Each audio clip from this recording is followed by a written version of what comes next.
Welcome to Brave. Be inspired by the best leaders of Southeast Asia tech. Build the future, learn from our past, and stay human in between. I'm Jeremy Au, a VC, founder, and father. Join us for transcripts, analysis, and community at www.jeremyau.com.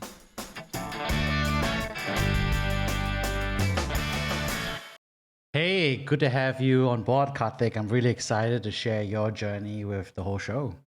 Thank you for the opportunity, Jeremy. Happy to be here. Well, you've had a tremendous journey ranging from obviously the States to working at multiple brand name startups, as they'll call it, right? In terms of the engineering leadership. And you've made all the way to Southeast Asia. And along the way, you've managed to add Travis Kalanick as one of your role models and mentors. So we'll touch along on all those stories. But for those who don't know you yet, tell us a little bit about Karthik. Tell us about your professional journey. Hello, everyone. Thanks for dialing in. My name is Karthik. Right now, I am an engineering manager at Stripe Singapore. My team works on expanding Stripe in the Southeast Asian markets. So if you don't know Stripe is in 43 countries and is able to accept payments in 195 currencies.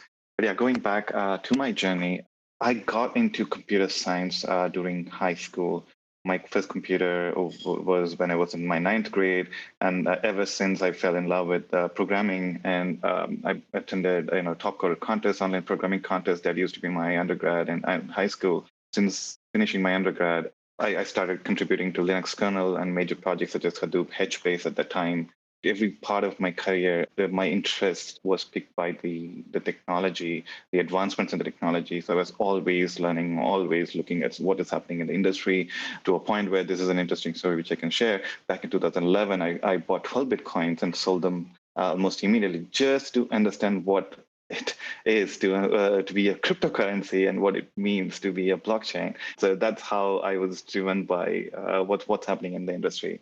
And later, I was building distributed systems, databases that can scale up to millions of transactions, and to self-driving cars and trucks, where I was planning I was building the motion planning stack. And currently, I'm looking at fintech. So as you can see, it's always technology that has paved my career or shaped my career. Awesome. Well, I'm sure we're going to chat a little bit more about Uber Freight and all the various crazy things you've done at multiple levels of technology, difficulty levels, I'd say. I want to kind of like go back to the beginning a little bit. So, tell us more. So you did a master's of science in computer science and you're doing applied algorithms. Tell us more. What was it like to be researching applied algorithms back then? I worked with Professor Skiena for those. He was my advisor. For those who don't know Professor Skiena, he's one of the best known figures in applied algorithms. He has written a lot of books, and his books are very popular among the online coding community.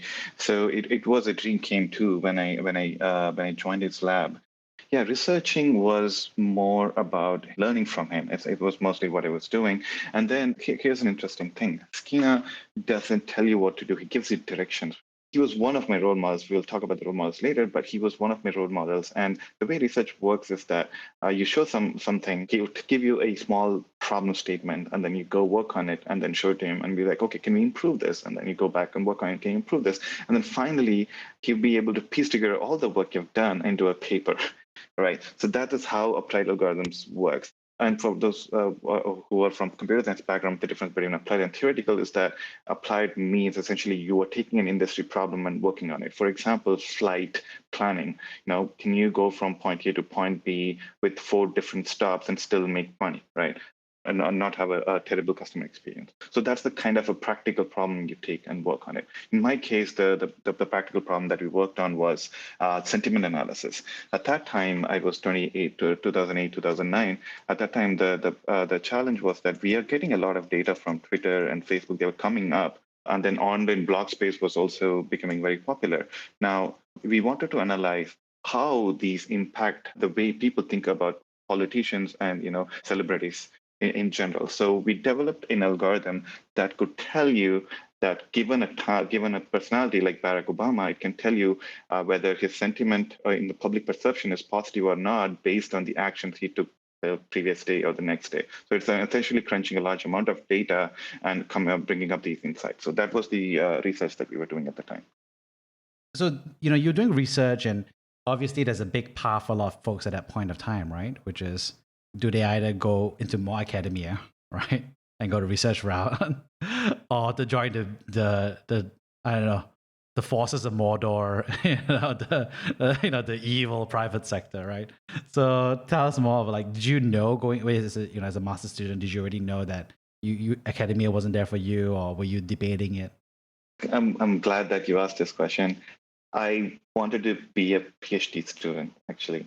I did complete my research proficiency exams, but what happened was that as part of the research that we were doing, I was pretty excited, and I went to a couple of conferences and then presented the results of the analysis we have made. It was just a grad student who was very excited, just presenting the results.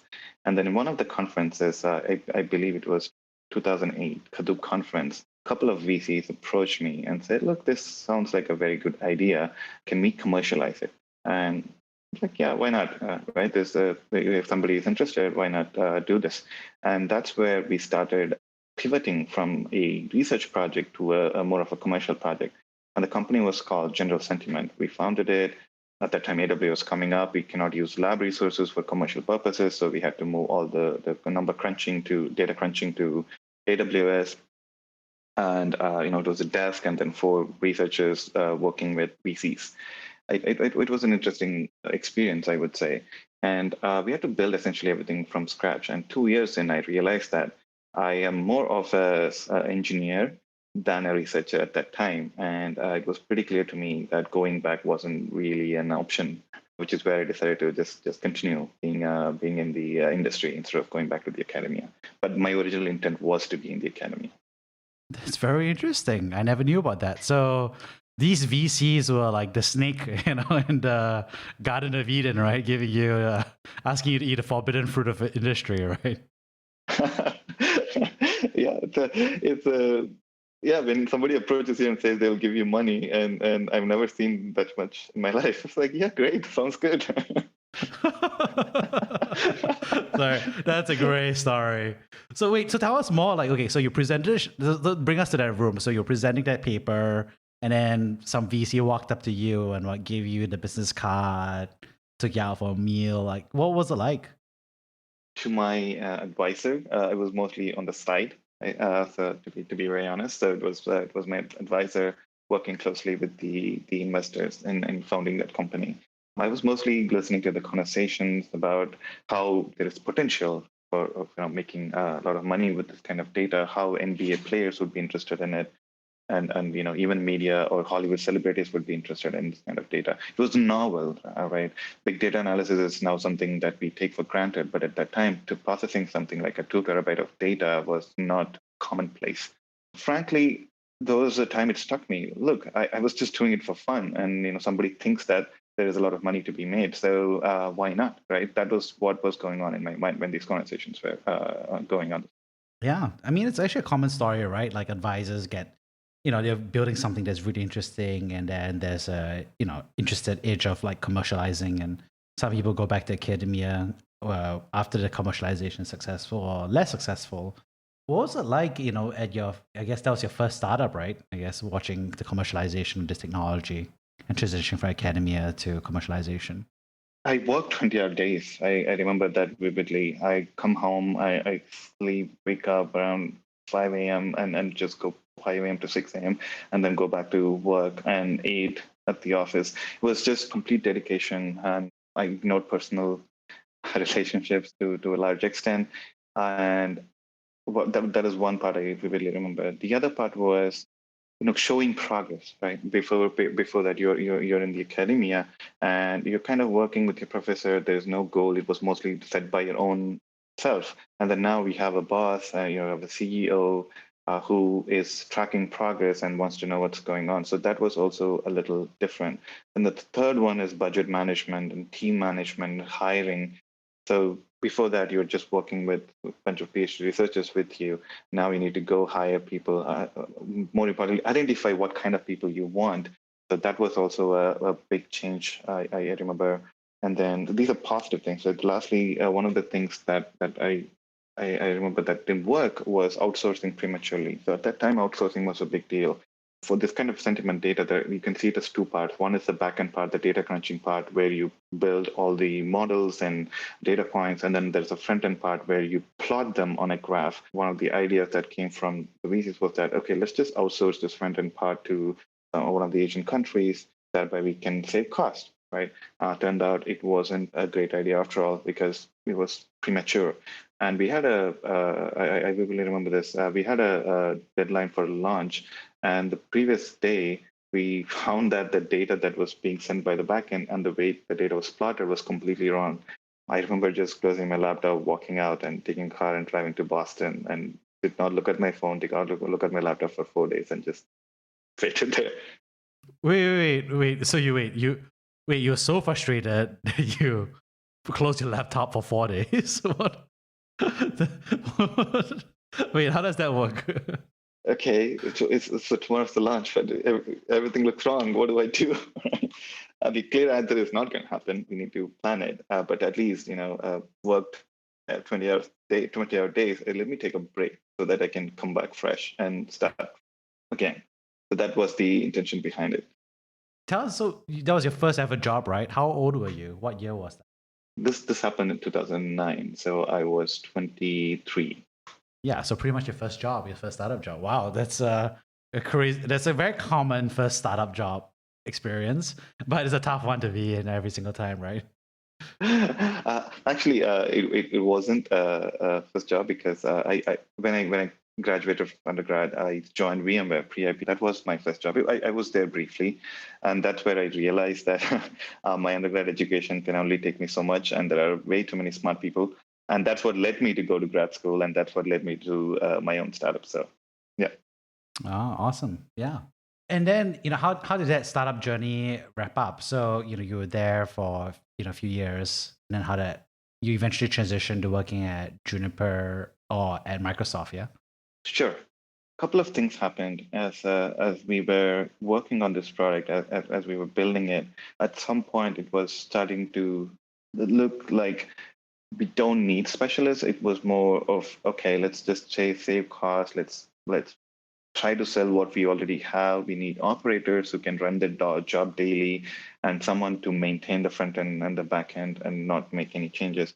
And it started to me, it looked like it is going into maintenance mode, and that's where I decided that maybe it's time for me to move on. And there were also personal commitments that I had to make at the time, which means I had to join a real job and make a lot of money. So those are the two points where I decided to leave the startup and then move to Silicon Valley and start over again. So tell us about this third job. So you had been at VMware, which was in 2007, which was a long, long time ago, where everything runs on VMware these days anyway. And then now you were at this startup and for 2 years. And then after that, you went to the Bay Area. Tell us more. Yes, so Bay Area was refreshing, I would say. So I was completely burned out from my experience that started working 20 hours days. It wasn't sustainable in the long term. So Bay Area, in a way, is where I recovered and started seeing the world very differently. So, and when I say Bay Area, I was living in San Francisco with San Franciscans, and they're a rare breed. They look like a lot of them were priced out in the last 7 years, but before that there were a lot of amazing people in that city who helped me to become a person who I am today. So I owe a lot to that city, in a way, my favorite city. So there, Juniper Networks, I chose that company because it aligned with my previous expertise, that was building kernel and networking and file systems. So I thought, you know what, I'm just going to take this job, solve my personal issues, I'm going to effectively grow in my career and also recover from my burnout. So those were the criteria that I used to join Juniper. And this is the time, and Juniper operates very differently. They ship boxes, if you know. They build these network gears that everybody, all the big companies use, Google's and Microsoft, they use in their data centers. And these network boxes essentially move all the bits and pieces across the network. So the box needs to be built perfectly before it gets shipped to the customer. So they follow a traditional software development model. What that means is that there is a planning phase and there is a development phase, there is an extensive testing phase. So it was not, to compare to Facebook or the online web services, you have to build, deploy, if it breaks, roll back, build, deploy. So that wasn't the cycle these traditional companies follow. So it kind of gave me some level of freedom to travel and work from anywhere. So even though the work from anywhere was popularized in the last 1 year, I was doing it at that time. I traveled. I don't even remember the number of countries, but I would finish my design, get it approved, and then travel to a country of my choice, work from there, come back briefly, show my work, and then go back again, work from some other country. That is what I was doing at that time, and was incredibly rewarding experience. I mean, I just want to say, like, these are like huge brand name companies today, right? Because I think like VMware is like what, 30,000 employees now. I think it's like Juniper is like maybe like 10,000 employees. So, you were like pretty early. I wouldn't say obviously you weren't an early employee, but these were fast growth like leaders back in the day as well. And also what's interesting is that at this point of time, within like less than 10 years, I would say, or for me, it was like closer to 5 years, you had basically been, growing up in India, then you were in, Illinois and Chicago, and then after that, you're in New York, and now you're in the Bay Area, right? That's like what, 7 years, in all these different places. So tell us more a little bit about that before we'll talk about your Grab, your Uber, your Microsoft experience. But you've done these moves, right? So what's it like to be, I guess, a fresh grad from India going into the States? I think I mentioned this during my VMware experience. I was lucky enough to be employed there, I would say. It wasn't imposter syndrome, which I'll talk about later, but I still feel I was lucky enough to be employed there because that's where I met incredible people. VMware used to be a family company. The CEO was the wife of the chief scientist, who was Mendel Rosenblum, a professor at Stanford. And then pretty much all the chief scientists were his PhD students at the time. So I worked on specifically CPU scheduling and memory management problems, which put me in touch with some of these researchers. And that is what made me realize that there is a world out there, and there are incredibly smart people out there. So and some of them became my mentors. Some of them gave me advice on how to progress from VMware to different parts of my career, and that's what led me to a choice of moving to US. So I hope that clarifies how I chose US, and then after choosing US, applying for universities, I required some guidance, and some of the employees at VMware helped me pick the universities, apply there, and one of the criteria was cost. Because coming from India, education, especially master's education in the US, is really expensive. So I ended up writing to professors where, this is my top score. I've done these work in the past. If this is all public information, can you waive the fees, or can you help with my interest? Again, Professor Stephen Skiena gracefully agreed to do that, and that was what led me to land in New York and join Stony Brook. And then from there to Chicago was mostly for research purposes. I wanted to extend my research into distributed systems. So it was more like, okay, let me go there. There is Professor Indy Gupta, who's really good at it. So let me go there and learn from him. So that was the journey there. And Bay Area was like a dream place. I never thought about it until I was burned out, until I was blank. When I say burnout, you wake up and you're like, what do I do? Well, how is my day going to be? I just want to lie down. And New York, it snows and it's cold for 6 months, right? So you just want to lie down and sleep. And one of my roommates identified that, look, you're not well. You need to get help. And that's when I decided I need a change of scene. And that's where I randomly chose Bay Area. It wasn't a conscious choice. I randomly chose Bay Area. I randomly chose San Francisco to be my next destination. Yeah, I definitely love San Francisco and the Bay Area as well. I actually had this song called is by, I believe it's Train, and it's like San Francisco. It's the title. It's called San Francisco. And every time I play it, listen to it, I always like brings a smile to my face. Anyway, so what was it about San Francisco that made it magical to you? Certainly the people and the culture, right? So I can share a couple of examples of San Francisco back in 2010 for people to relate. I used to love biking. It's a sunny city. So there was an instant where I got a flat tire. I was just waiting there, didn't know what to do. And then a person who was kind of standing next to me, I didn't even ask her for help. And she came to me and said, look, I just called my boyfriend. He lives nearby. He's going to come and he has all the tools to fix your bike. I'm like, great, this is fantastic. I think it was one night I was working late, and around 10:30 I went to Panera Bread in the neighborhood, and it was closed. And like, okay, it looks like I'm not going to get any dinner. And then I started walking back, and then an old lady came running. She was like, okay, let me open. I just closed it. Seems like you're hungry, so here you go. And I'm not going to charge you for it. So these are a couple of instances I vividly remember. But then there were so many instances where people, so friendly, people, inclusive, made me feel like part of the community. And that is what was magical about San Francisco at the time. Yeah, I remember actually roughly in the same time frame. I was in the Bay as well because I was studying at UC Berkeley, in Berkeley. And there was a very similar magic going on. And I think still today as well, where I think the people are just, I think, so friendly to, people, right? And immigrants and, just the kindness and I don't know, the hippiness, the, the free spirit there was just so much fun and such a breath of fresh air. I want to add one point about the hippiness. So maybe you, Jeremy, I think you must have met them too. I'm proud to say that I met the real hippies, not the hippies with Apple accessories all over their body. So those are the latest additions of the pretend hippie. So don't fall for that, anyone who's listening to it. So the real hippies are very nice, and they're kind of outliers. And that's another thing I really loved about San Francisco. Everybody questioned anything that I believed in my life until that moment in time.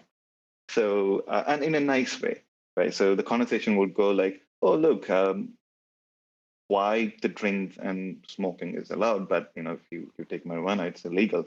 I'm not vouching for drugs or anything, but there's just a curious question: why are drinks widely available but not the other ones? They can have the same effect. So these are kind of questions they ask me every day. Why do you believe in God? Why do you believe? So everything I've known in my life was challenged there, and that is what made me think who I am, what I believe in, and what I should be believing in. So that is another part I really love. Yeah, in the same vein of like gratitude towards San Francisco, beyond of course my tie-dye shirts, of which I have a couple of them, which I always wear at home, and my wife just kind of like, I think she's gotten used to it by now, but she used to do a bit of an eye roll every time I wear my tie-dye hippie shirts at home. And I always go out to like functions and I'll be like, can I wear this? And then she's like, no, you can't. You're respectable now. And I'm like, no, I can still wear my tie-dye shirt. Sometimes I manage to get a permission, right? But I think it is just so fun to, I think Berkeley is, they're very proud of the free speech movement and their role during the Vietnam War and so forth. And I think there's a huge amount of, obviously there's a lot of mythology around it, but I think it was nice to hear such a intellectual diversity of opinion where people felt like they could just share what they felt. And I think I disagreed with a lot of it, as long as I'm sure a lot of people disagreed with whatever was being said. But I think, UC Berkeley worked very hard to preserve that open questioning culture as much as it could. And I really benefited from it. And I think it kind of permeated over the whole Bay Area. That is the interesting part, right? So you spend 3 years at Juniper, growing rapidly, so forth. And then you're like, let's move to Seattle, right? And Microsoft. So you love the Bay Area, but not enough to say, you know what? If I grew up in India, I might as well go all the way to tour all of America, right? So Chicago, the East Coast, SF, and now Seattle, right? So tell us more about that move, yeah. It's for personal reasons. So my wife, she went to University of Washington, so it made sense for me to be there with her, supporting her. That was the decision behind moving there. And also with Microsoft, what I felt was that it was a natural extension to what I was doing before. I was getting really curious about this cloud computing and how it works. I've used AWS in the past during my startup days, but then Microsoft was just getting started, and I thought it would be a good learning opportunity to see how it is built from scratch. And the choice of not picking Amazon was because I felt the product was already mature. So that is why I picked up Microsoft, and that's why I picked Seattle. Okay, I'm going to have 2 questions. One about work, and I got to ask the first question that comes out of my mind. How did you meet your wife? Online. That's very... Online in the States? Yeah. Okay, right. So wait, that was a very early. How do you meet her online? Was it like a bulletin board? Or was it like an intermediary helped out or what? Oh, no, no, no. So it's still, I think Match.coms and eHarmonies was there. It's not, Was it Mesh.com or eHarmony? Which one was it? I think eHarmony. eHarmony. Okay. I'm disappointed because my mentor Peng at Mongoose Hill was co-founder for Match.com. So he has a lot of like connections under his belt. eHarmony is good as well. That's good. A lot of people think eHarmony and Mesh.com are very old, but I've met a lot of couples, married couples. I think it's a different use case for Tinder. I think Tinder is not the same marriage case, I'll say. Oh, no, no, no. I never signed up for Tinder or any of that. I don't know. I cannot say I'm lucky or unlucky because I don't know how it works, but yeah. Yeah, sometimes my wife pulls out Tinder just to show that she can get lots of matches. And she's like, "This shows that I have value in the stock market," I'm like, she's like, and I'm like, okay, I get it. Yes, it is what it is. This is an interesting way to demonstrate market value. No, it's instead of swiping up, you're swiping left and right. I guess it's still a good pastime. Yeah, So yeah, that's my wife for everybody. Yeah. And that's interesting, right? Because what I'm noticing here is like each time around, like you just got bored of mature technology. You always like got it from the early and emerging side. You brought it to the mature side. And then once it became mature, you're like, great, let's build data centers for Microsoft. And that was in 2013, 2015, which is again, pretty much obviously it wasn't founded at the time, but that was a big part of the rapid growth and development and the depth of, databases at Microsoft. For those of you who don't know, I started at Microsoft when Steve Ballmer was still a CEO, and the transition happened to Satya Nadella. And I think I can say this now. So at that time, it was still running one virtual machine per machine. In other words, there was one-to-one mapping, and they were trying to rapidly scale. My task was I was building a networking equipment for these big data centers. Now, seeing the big picture on how these data centers should be built to give you a perspective on how these data centers look like. And everyone should know it because your data is going through this and your data is being stored under these data centers. There is one in Singapore as well for Microsoft, by the way. So let's talk about the Columbia data center, which is Columbia is a city that is about 4 hours away from Seattle, that has one of the biggest data centers for Microsoft. We're talking about millions of servers. I'm not even kidding. We're talking about millions of servers connected to each other, and there are different topologies. There is cloud topology, Xcube topology. These are not randomly wired up together. That's not how it works. There are different well thought out topologies under which these machines are deployed in the data centers. And power and cooling are two major issues. So the reason for Columbia is that it's naturally cool and dry. So the cost of cooling is fairly low. And when it comes to power, they had their dedicated generators to powering millions of machines. And the event of failure from these power grids, there was a battery backup. It's like fuel cells, the traditional lithium-ion batteries. And the event of the failure of batteries, there are steam engines, locomotive engines that could immediately start and power these machines. So it was a massive setup. We take these for granted. We take the phone swipe left and right or up and down. There's a lot of machinery that goes behind that. That is how complex building data center is.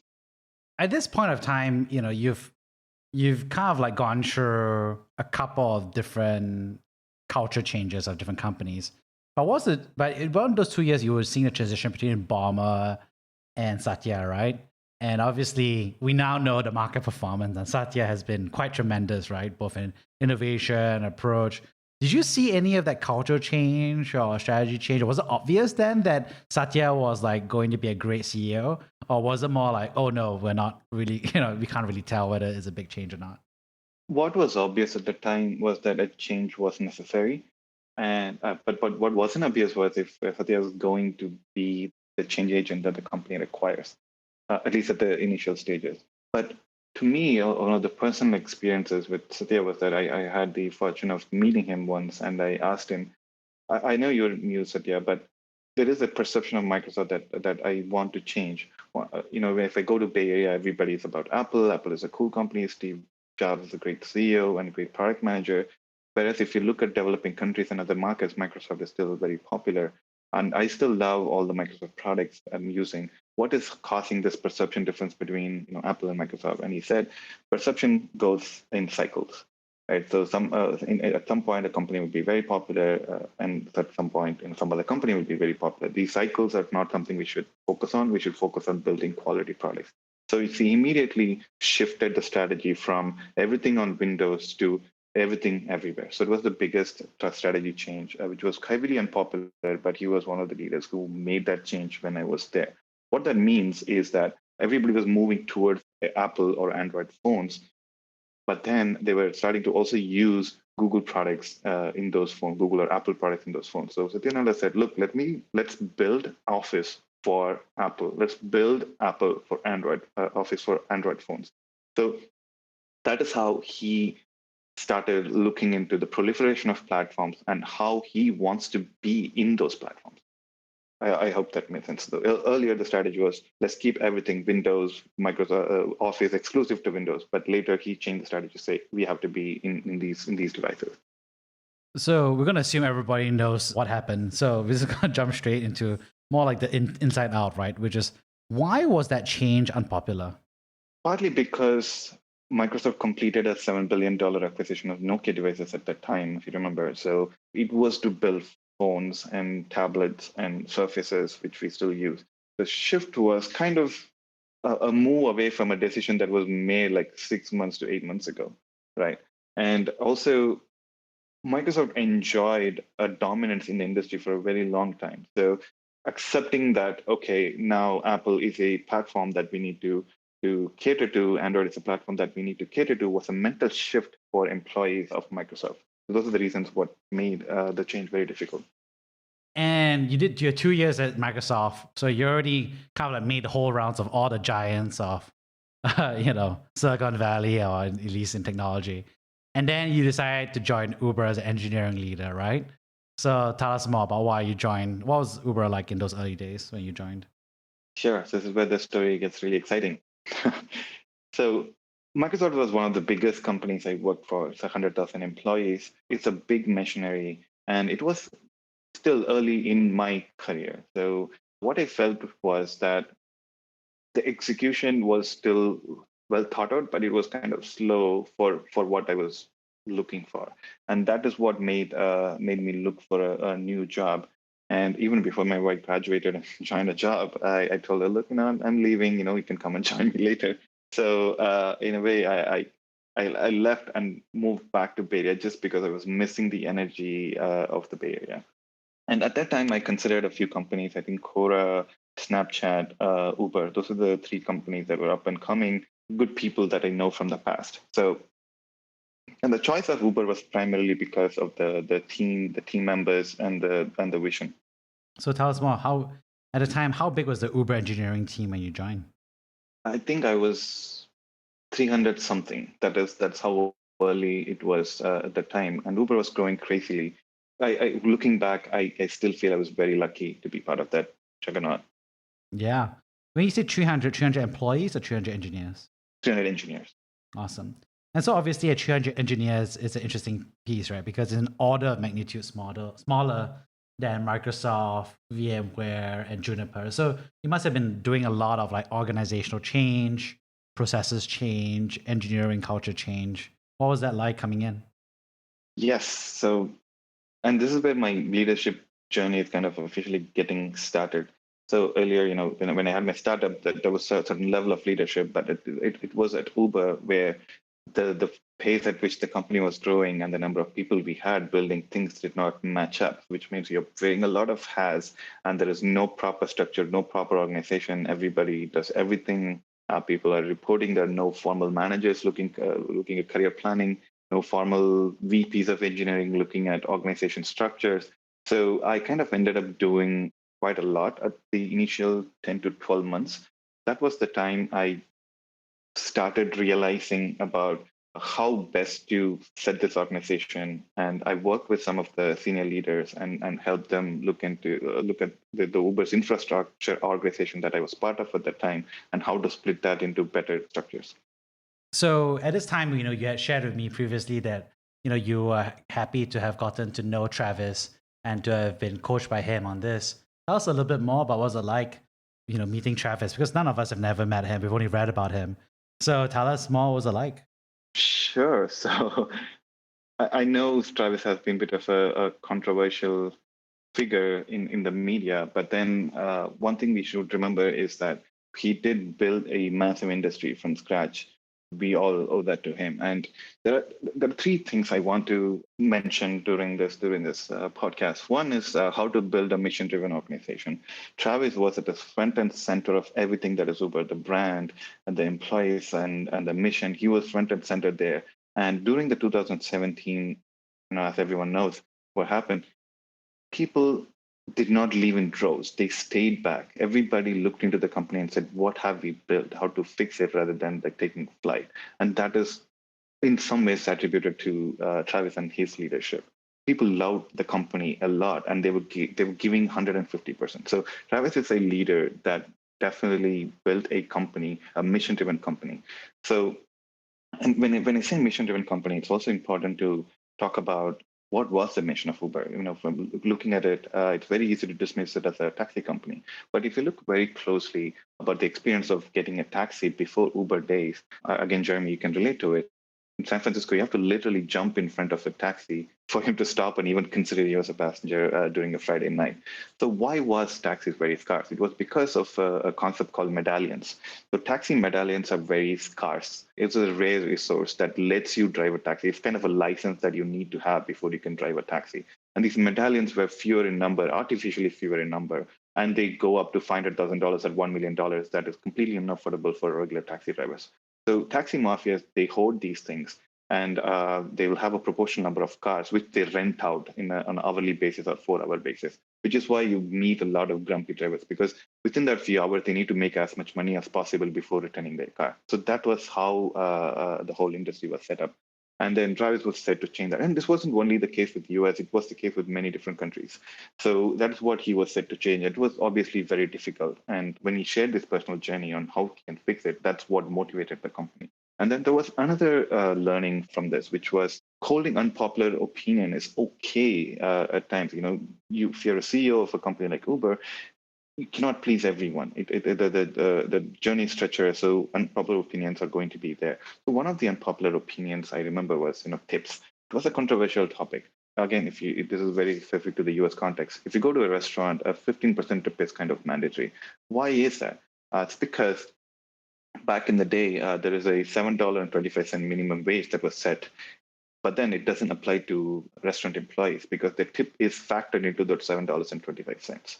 So essentially, something that was supposed to be given for a good service became part of their base minimum wage. So Travis was against that, and he said, "Look, let's not have tip concept in our app at all because it will factor into the earnings of the drivers, which may not be good for them in the long term." But we know how it all went. It makes sense now, but the other one is looking at root cause rather than symptoms. Free lunch is something that everybody takes for granted. But one thing we need to remember is if you don't like it, you can go out and eat. So there was a all hands meeting where somebody walked up to Travis and said, "The lunch yesterday was horrible. Why don't we change it?" His response was, "Look, maybe you should be fired or your manager should be fired." I was like, what are you saying? And he said, if among all the things that we're doing, the mission, the work, the challenges that we have, if you have a problem with something like lunch, maybe because you're not happy on a day-to-day basis. And if you're not happy because you don't like the work or you're not happy because your manager is not doing a good job. So that's what we should be addressing rather than the food itself. So those are three examples I want to give. Interesting. And you also shared that, he gave you, at a time you were also choosing to build out Uber Freight, right? Which was this, at a time felt kind of crazy when it was first announced in the public. So what was it like doing that, building out a new initiative? So he was kind of on his way out. It happened suddenly, but it was part of the self-driving truck initiative. So Uber acquired Otto, and Anthony Lewandowski joined as part of this acquisition at the time. That is what kickstarted the truck initiative, the Uber Trucks initiative. The idea was that building trucks, self-driving trucks, is much easier than building self-driving cars, partly because trucks traverse through the highway a long time, whereas cars need to traverse the cities a lot. So the original idea was that a driver, somebody would pick up all the the packages, and then he'll drop off the packages 50 miles away from the city. And then an autonomous truck will pick this up, traverse through the highway, and then drop it off 50 miles before the destination city, from which point a manual driver will pick it up. It was the idea, and unfortunately, it got suspended. So later, the team was motivated, and so they pitched the idea saying, look, we thought about it as a freight business, right? Why don't we just do freight business? And instead of having trucks, let's just have, self-driving trucks. We can just have like truck drivers in our network. We have a brand already, so let's just do it. And it was in between Travis's transition. So it was part him and then part the new executive team that looked into this idea before approving it. And you also shared that for that Travis had also given you direct feedback. So could you share about that? Yeah, that was mostly during outages, right? He's a pretty busy man, so he has other things to do. So whenever there was an outage going on, like surge is not working, or driver software or allocation is not working, that's where he was very involved. So the personal feedback was on being that user-centric. So one of the things that I felt at the time failed was splitting the fare. So if you remember, you and your friend can take a ride, and then after getting dropped off, split the fare between you two. So this was broken, and nobody noticed it. And he was the one who read the reviews online on the App Store, and then he figured it out. And that was one of the feedback. Always keep on a lookout for how your product is doing. Connect your work to the impact of the work and how you can grow the impact. So that was one of the feedbacks I still remember. Okay, and so you've been doing this Uber Freight, you've been managing the whole network, building out Cassandra as a service and all these other frameworks, and then you decided to join Argo AI. So tell us more about that. So Argo, I would still feel that it was an extension of the work that it was doing back at Uber. So Uber ATG. Uber ATG, for those of you who don't know, it's called Uber Advanced Technologies Group, and that's where I was working at self-driving cars and trucks, and Uber Freight was later part of that too. So Argo was naturally an extension. So if you look at the self-driving car industry, it's very small. So there are two major research groups, one from MIT and the other one from CMU. And Uber ATG was primarily found by the researchers from CMU, the Carnegie Mellon University. So some of them felt that it's not just enough for us to build the software, but we need to integrate very closely with the manufacturers and build a self-driving car from ground up. It doesn't make sense to just put something on the top of the vehicle and make it a self-driving vehicle. So there was the motivation behind that. I knew these folks before, so it was more like, okay, I've been in Uber for some time, and this is an opportunity to build a remote office and the remote team, which I've never done before. Well, I've done partly, but not like something from scratch. So I took this as an opportunity to build a remote team and also contribute what I've learned of building self-driving vehicles at Uber. So that is how I ended up at Argo. Just known folks, a familiar environment. Yeah. Okay. Yeah. So this all makes sense. You love San Francisco. You double down on Uber and all the self-driving, and then suddenly Singapore, right? So how does that work? How do you move from the Bay Area, which you love, to Southeast Asia? Interesting question. So it's life choices, right? So the reason why I moved to Seattle. So the reason for moving to Singapore is based on my parents. They were the primary reason why I moved to Singapore. The original idea was to move back to India. They live in India, but then the move to India would necessitate that I live in either Bangalore or Hyderabad, which are like metro cities where I can find equally good companies and positions. And going to my hometown from these cities would take longer than going to my hometown from Singapore, which is very interesting. So that's where the choice of Singapore comes in. Also, I realized that the transition from Bay Area would be much simpler, and I would accept the transition if the transition was smoother. And at that point, Singapore made sense to me. Did you grow up in Tamil Nadu? Yep, totally. Yeah, I mean, lots of people from Tamil Nadu. Well, and it's like a direct line or boat, I guess, from Tamil Nadu to Singapore, right? So all my friends, North Indian friends, are like, this stuff is all Tamil Nadu, right? In Singapore, right? Well, it's one of the official languages. Exactly right. So yeah, it's interesting that it's Tamil Nadu is closer to Singapore in many ways than Hyderabad. It's funny. So Grab, obviously, you see, at least to me, feels like if I was to extrapolate, it would be a straightforward one, right? Because the recruiter was probably like, Oh my God, I'm so excited you worked at Uber. Of course, we'll have you on board. Is that how the conversation went? Thought about it a lot. Let me share. It wasn't very easy moving to Singapore, to be honest. And that's journey. The way you described was what I was thinking, but it wasn't very easy. The reason why it wasn't very easy is that in the Bay Area, if you're looking for a job, you just go out there, and within a couple of weeks, you'll have 10 offers waiting for you. So that's not how Singapore works. And Singapore market is very limited, and the scale of the company is also very limited. I narrowed down to a few companies, ones like Indeed, Stripe at the time, surprisingly, and I'll come to that, and then Grab. So originally, I was supposed to be the head of grocery business, and it later got shut down. So I got an offer, I decided to move, and then it was shut down. And I already quit my previous job, and it was in the middle of that, and it was a difficult period. Luckily, some of the team for Marketplace, they reached out and said, look, we have a new opportunity. It was not like the scope that you were looking for, but can you take it?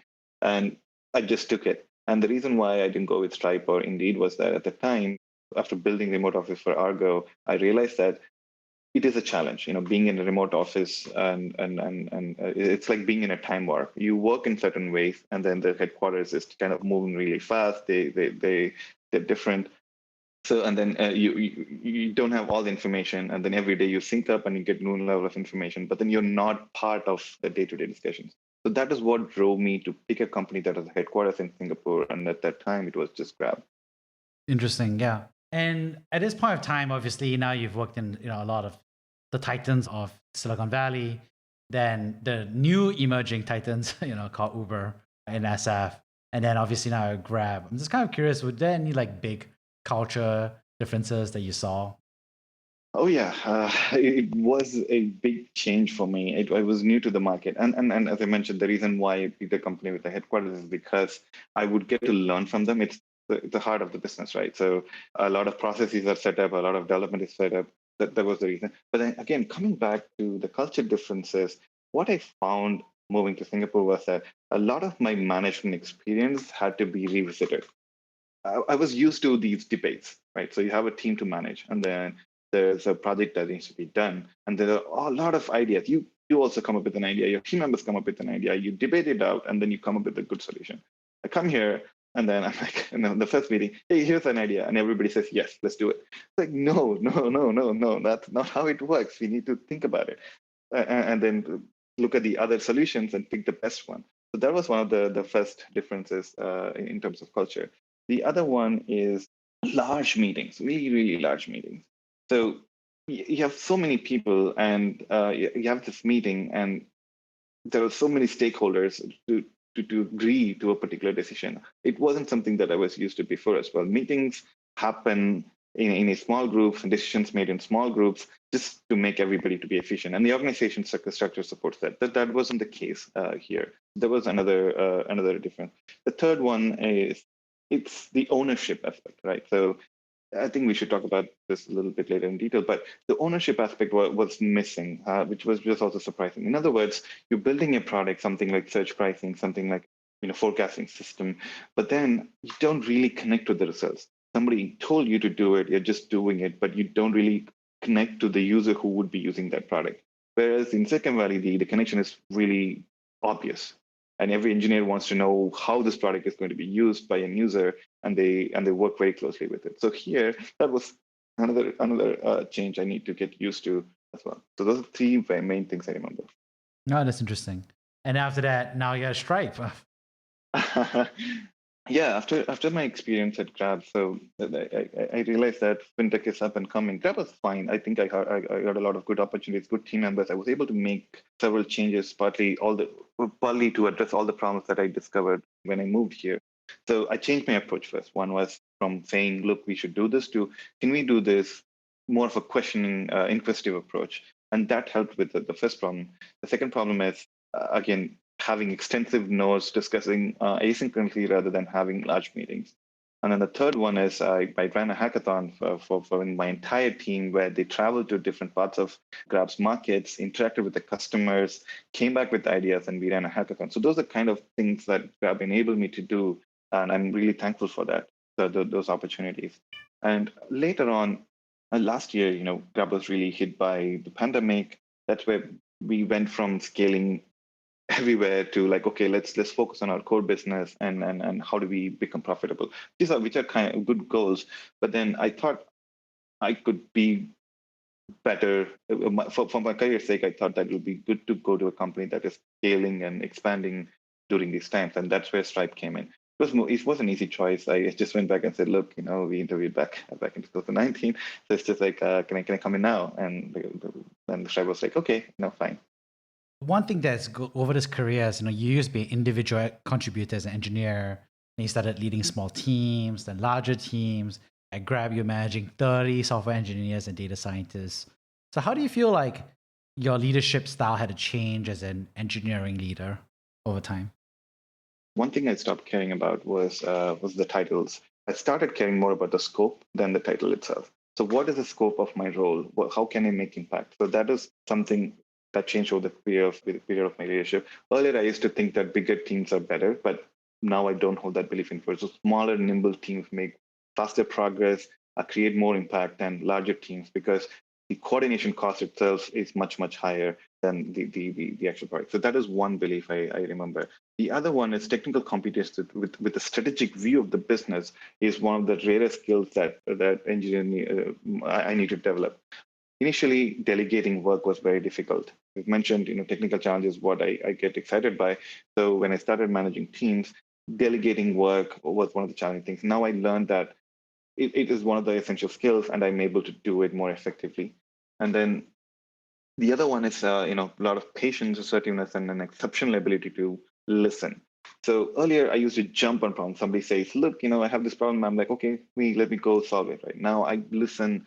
I go to the other team, listen to their side of the story, get every single side of the story, and then make a wise decision that is agreeable to both. So it's not just about the team that I manage; it's about the company as well. So that is another learning that I had, and then flexing the management style. Engineering is a creative profession, right?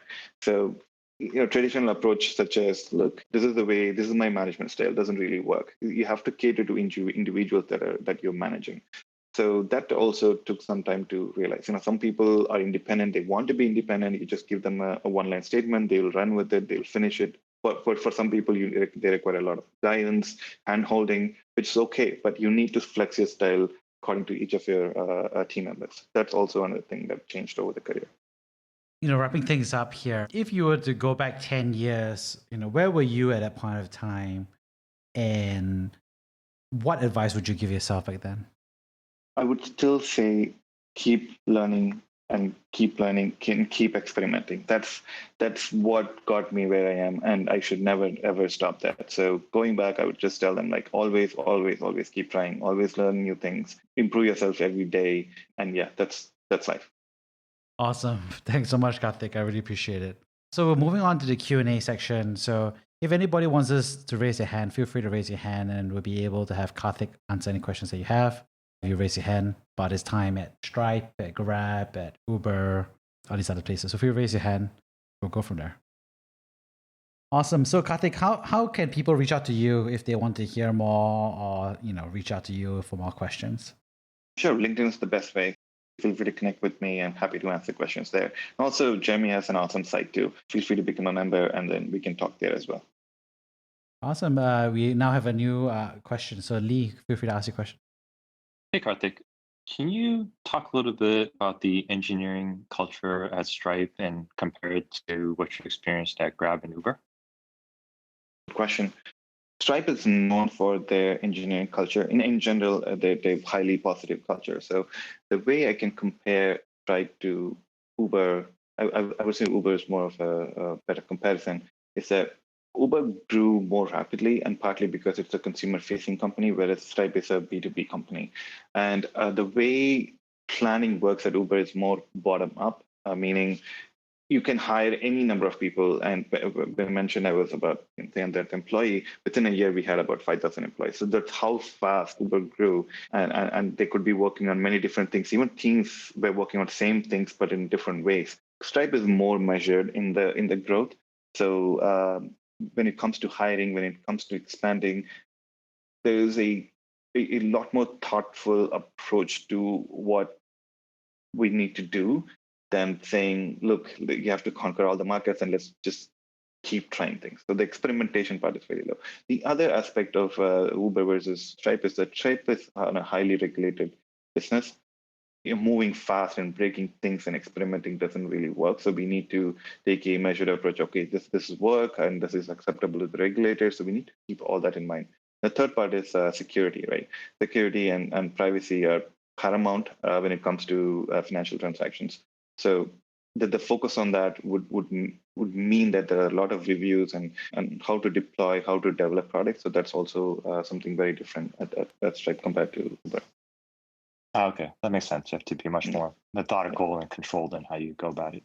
Cool, thanks. That's interesting. Anyone else out there would like to raise a question? I'll leave you a second question. Feel free to ask. Okay, I have another question. How does Stripe split its functionality between like its Singapore operations versus those in San Francisco office? So it's not really, I would say, as a separation. Yes, there is a focus on Southeast Asian or in general APAC markets, but then we collaborate very closely with the SF teams in terms of day-to-day developments. The only difference I would say is that there is like a lot more platform work in San Francisco versus a lot more product work in Singapore. I see. That makes sense. So you basically use the platform Yep. to build out the products for this market. Thanks, Karthik. Thank you. Karthik, actually, I just wanted to ask a question based on what everybody was just asking about.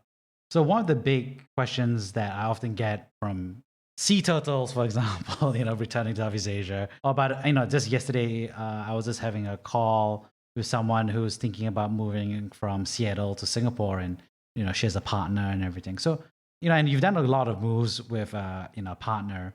So how do you have that conversation with your spouse about the career moves? Is that a tough one? Do you have to like have a long dinner or something like that? How does it work? Yeah. So she's actually listening, by the way, so I'll maybe measure in terms of my response.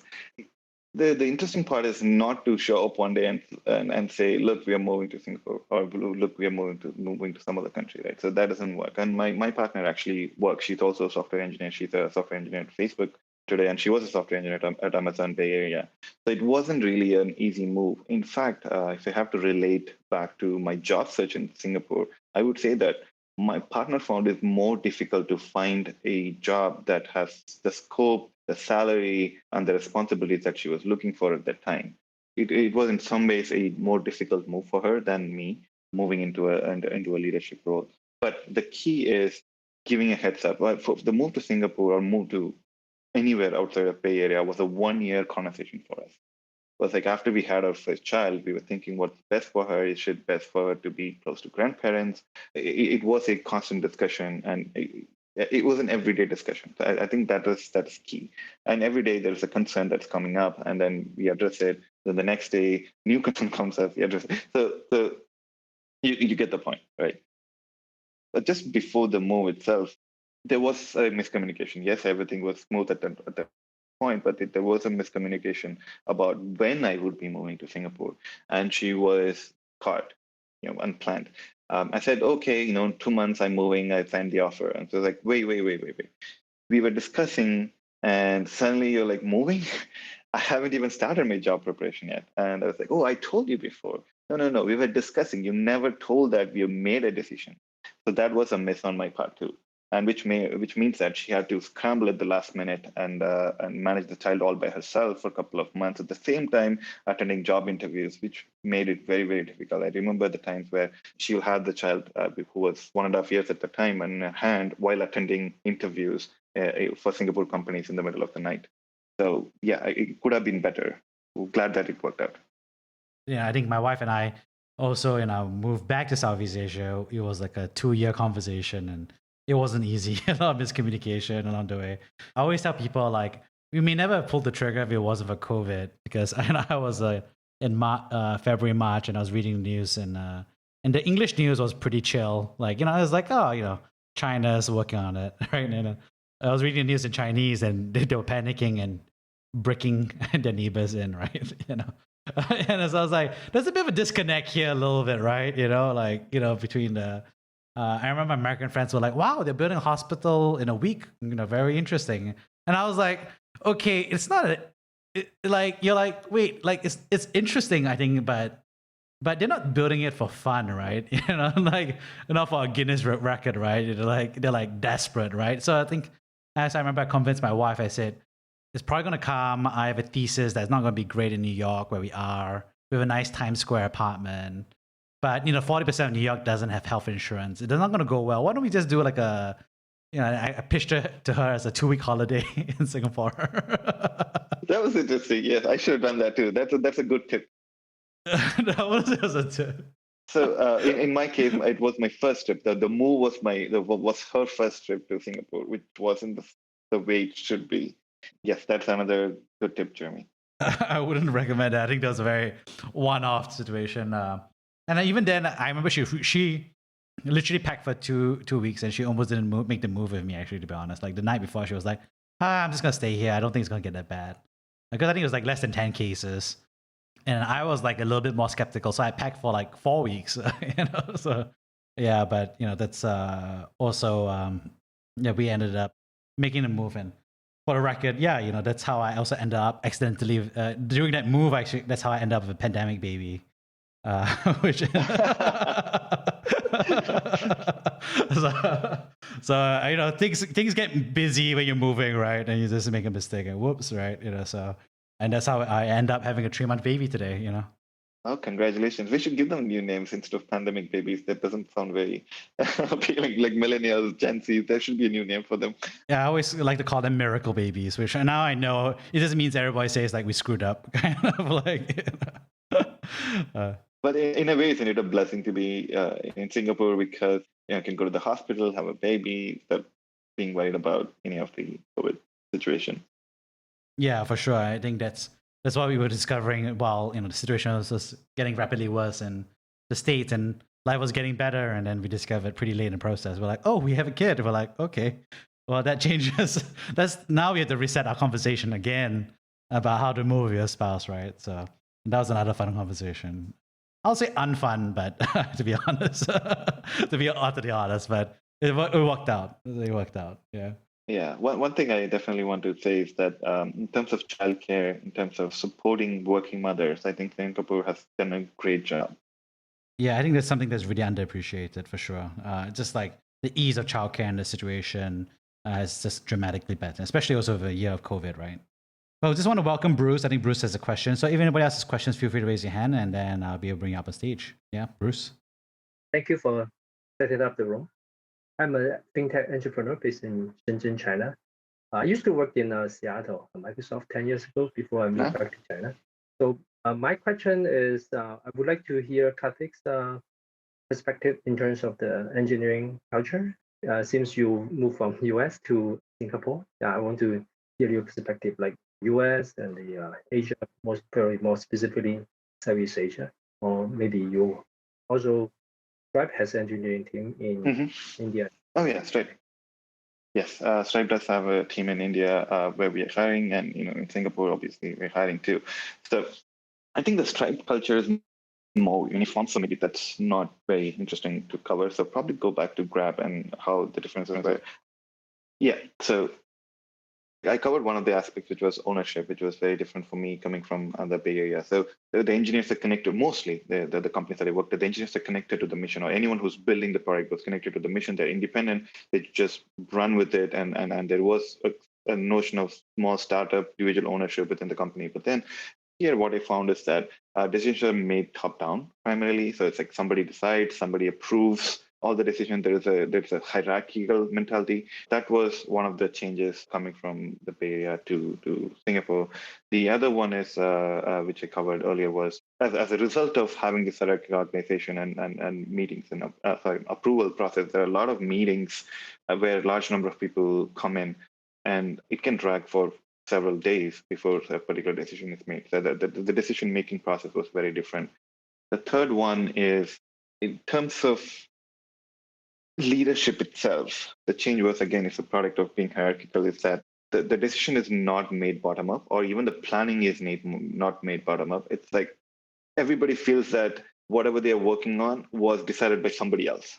So it's like, oh, I'm just doing what I was told, right? So that was very different for me coming from there as well. Yeah, I think that is my experience as well. And what about the talent in terms of the engineering talent? It will be easier to recruit in Singapore compared to the Bay Area. That is one of the challenges I'm facing right now, and there are two aspects to it. One is the existing talent. So I would say that Singapore has incredible talent, and I'm speaking from my heart. The one thing that was missing was the direction. That was my experience so far in Singapore. They're really amazing. The education system here is rigorous enough to build solid quality engineers on par with any US university, but then they lack the direction. Today, as I mentioned, you tell them, look, you need to work on this, and they just say, okay, somebody decided I'm just going to work on it and submit this project, right? Instead, if you give them the opportunity to think for themselves and own what they build, I saw incredible results here. So I would say the existing talent is there. In terms of new talent, yes, acquiring new talent is not as easy as it was in Bay Area, and that's something I haven't figured out yet. The way it used to work in the Bay Area is, okay, you tap into your network and say, look, I'm looking for this engineer who knows XYZ. And then the next day you have 10 candidates. And then a week later, somebody clears the interview. And 2 weeks later, they're in your team. That's how fast the work process was. Here, companies, it's not uncommon to hear that there is a notice period of 2 months. So you try to hire and they come up with, oh, but I cannot join for 2 months. And that's a challenge. And the other part is, in terms of exposure, I find that even though they're talented, a lot of them are not exposed to different styles of working that could really help their career.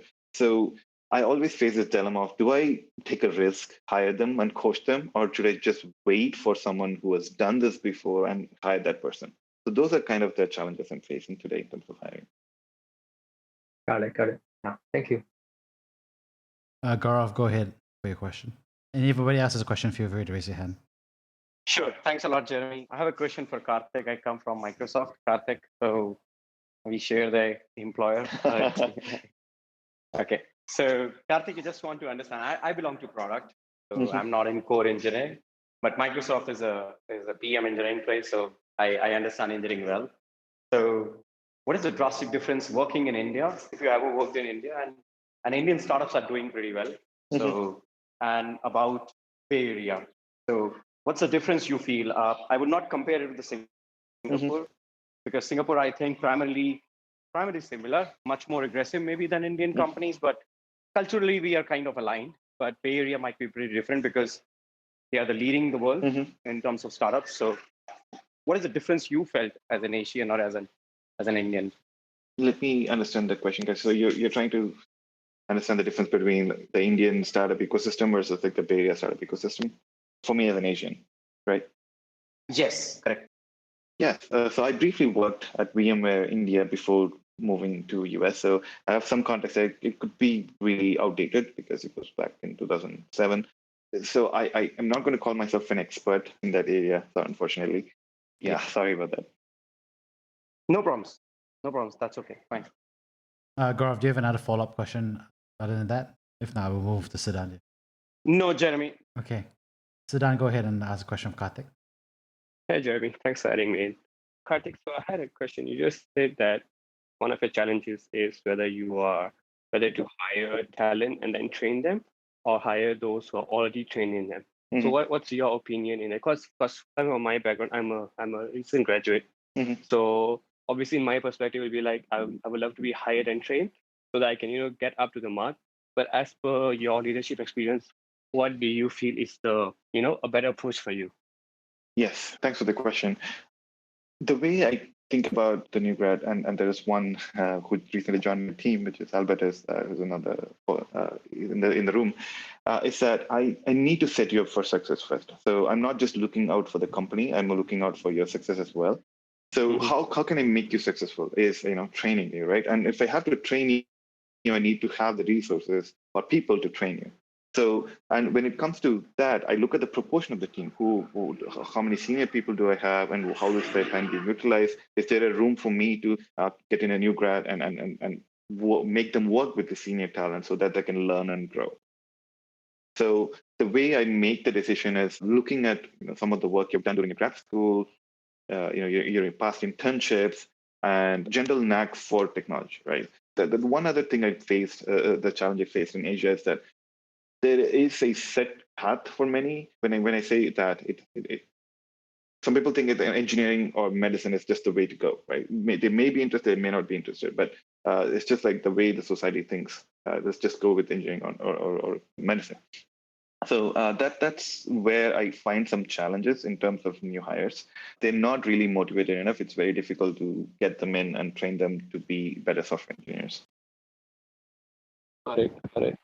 But what do you think? Like, because you have experience both, like either getting in getting skilled software engineers versus training those who are out of school. Who do you think have performed better in your experience? I've had good experiences and bad experiences. So I would say that in the Bay Area, especially, the new grads that come in from different kinds of school have different expectations and different attitudes. Some graduates they think they've done everything and there's like nothing much to learn. They're hard to coach, right? Or some people have more open-mindedness. They're like, okay, I'm willing to learn. I've done this, but I'm willing to learn. So they're more easy to adapt to the company culture and coach them to be better software engineers. So I've had these experiences with both. So having an open mind and saying that, look, I've done this, but I'm willing to learn this would really help in terms of training. Got it. I think I really agree with you. Yeah. Got it. Yep. Thanks, Karthik. Sure. Jamin, your last question. Yeah, hi Karthik. Thanks a lot for sharing. So I'm also in engineering. I spent my time started out in the Bay Area and now in New York as well, and also considering making a similar move back, closer to home, back to Southeast Asia, maybe Singapore. Just wondering if you have any specific advice, on how to approach the planning, the search process, and eventually the transition for someone with a similar background. Mm-hmm. Networking. That's the key here. So you need to network with top leaders of the industries that you're interested in. In my case, I'd share that with Grab, it was a little easier because there were a lot of ex-Uber colleagues at Grab. So I just reached out to them and say, look, I'm looking for a move. Can you suggest teams? And that's how I started the whole process. So I would recommend the same to you. Plan for 6 months at least, and don't take the first job that comes your way. So make sure you have done your analysis. Make sure you've understood the both sides, the professional and the personal sides of living in Singapore. Which areas you want to live in. If you have kids, if you have a partner, working partner, see they are well supported in addition to you. But yeah, going back to the original point, networking is key, and then understanding the kind of work that is being done here is also key. That's where you should be starting first. Gotcha. Thank you. And I suppose you've looked into the visas and other situations as well. So that's also key, especially during the COVID travel. Maybe one follow-up question in terms of a lot of that you've been mentioning was around like the engineering culture transition as well, like in terms of, I'll say, expectation or like a mindset shift. Like, would you say that's something that I know that it's been like things might have changed recently since there's been a lot of like new innovation initiative in Singapore environment to like basically improve the tech sector. But do you have any specific advice there? Let me understand your question. So you're asking for how the culture is changing in terms of technical companies and what they do and the government initiatives supporting them? Yeah, exactly. Got it. Okay, yes. Singapore government has been very supportive of local initiatives, local hiring, local training, having part-time university courses, and even quantum computing, which Jeremy knows. The government is recently incentivized to build Singapore into a tech hub. So the ecosystem exists, and wherever there's a gap, the government is definitely stepping in to fix that. Gotcha. Yeah, thank you. Awesome. Thank you so much, everybody. Karthik, thank you so much for sharing the time that you have had today. Thank you, Jeremy. Thanks for having me. Thank you for listening to Brave. If you enjoyed this podcast, please share this episode with friends and colleagues.